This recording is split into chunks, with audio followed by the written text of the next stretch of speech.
శివయ్య, నేను మళ్ళీ పుట్టినట్టుందయ్యా.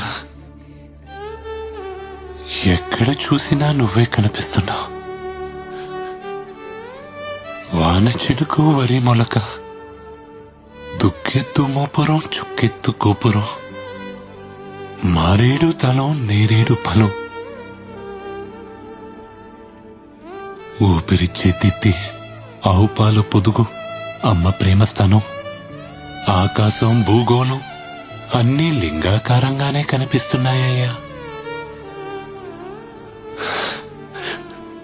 ఎన్నెన్ని పేర్లు, ఎన్నెన్ని రూపాలు.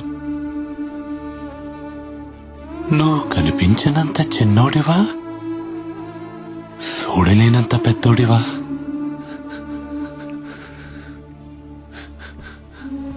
అనుభవిస్తే గాని బాధ అనుభవం